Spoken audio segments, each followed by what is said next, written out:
What's up, viewers of YouTube? My name is Tyler of Chico Crypto, here to bring you episode 1, the official first episode of Beers and Crypto featuring Tyler.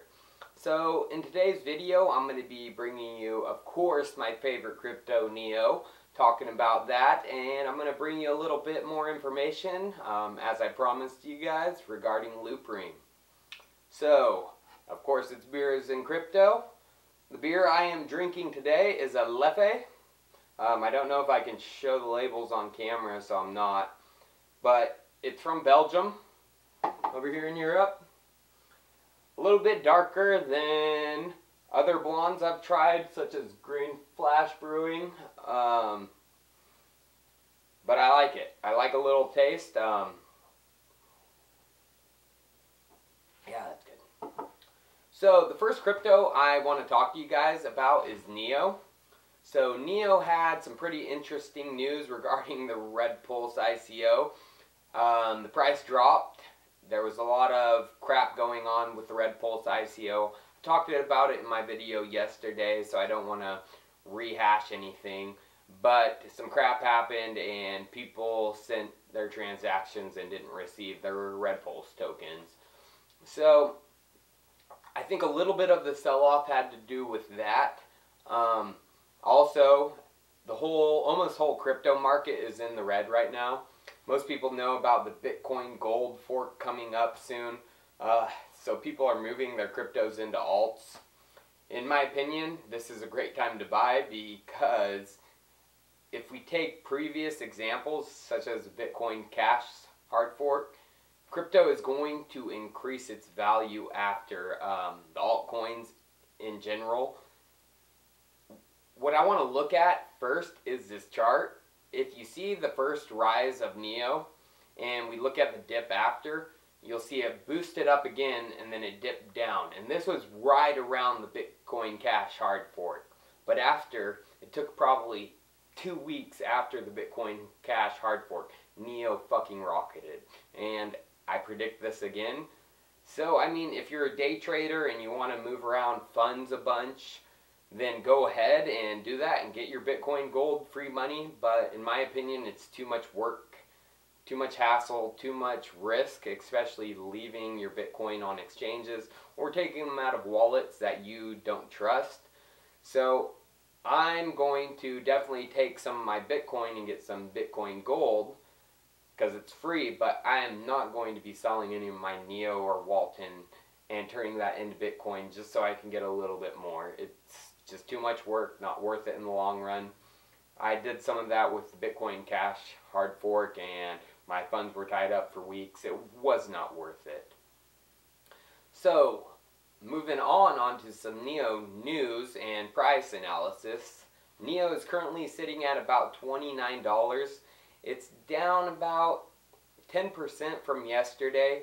I predicted in my earlier video the lowest Neo will go is 25, and I still hold that prediction true. If it does actually hit 25, I'm going to sell a bunch of my Bitcoin. Not sell it, but trade it back in for Neo, so I can pick up and increase my position in Neo, because after the hard fork and once Neo's platform starts getting more recognition, which I'll get into a little bit later, Neo's price is going to be on the next explode up to 100, and this will happen by the end of the year. I can almost guarantee it. So, some interesting news. There was a Shanghai meetup for the Neo team, and there was some important people there. Fabian of the City of Zion, Tony Tao, the Secretary General of Neo, one of the big names of Red Pulse, and the General Director of Neo was also there, and they did some presentations. The biggest thing I got out of it was regarding NeoScan, the block explorer, and a decentralized application store. Very, very, very interesting. If the Neo team and the City of Zion and our community of developers can get it going and get ourselves a working decentralized app store before Ethereum has a working product, we're going to take a lot of market share from that fucker. So, great news on that regarding the city of Zion. And as I've promised you guys, I want to get into Loopring. And the reasons I love Loopring is it has a really low market cap right now, less than $60 million USD. Has an impressive team with backings from Google, PayPal. There's interesting tech. It solves liquidity issues on exchanges through order sharing and ring matching. And trading without funds leaving the wallet. This means safer and cheaper trading.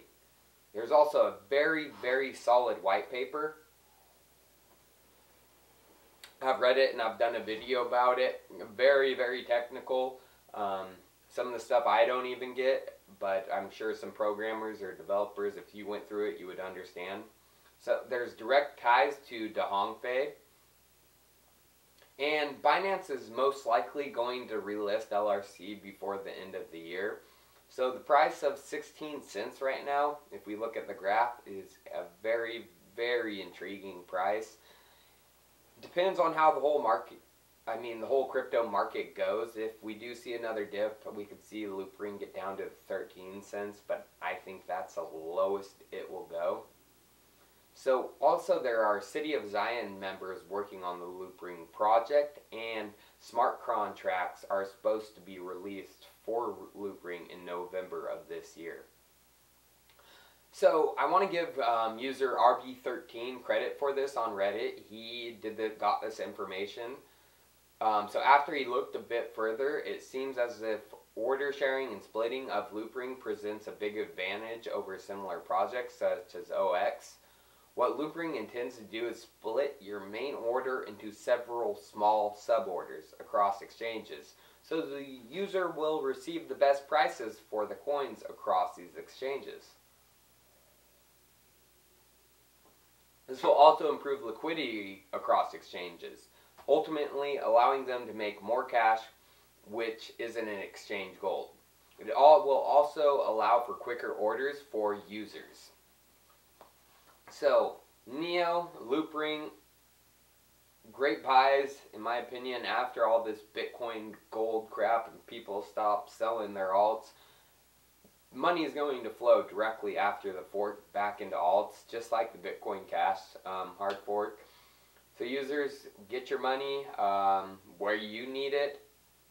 If you have some alts that you're not very so sure about, I would recommend putting them into Bitcoin so you can get that free Bitcoin gold coming up. But for alts that you hold a lot of, such as Neo, wan't, it may become too much work for you to end up moving them around, trying to get them into Bitcoin, holding it in there, waiting for the exchange to make a wallet compatible with Bitcoin gold. It becomes a whole process. So I'm just recommending you guys think about before moving.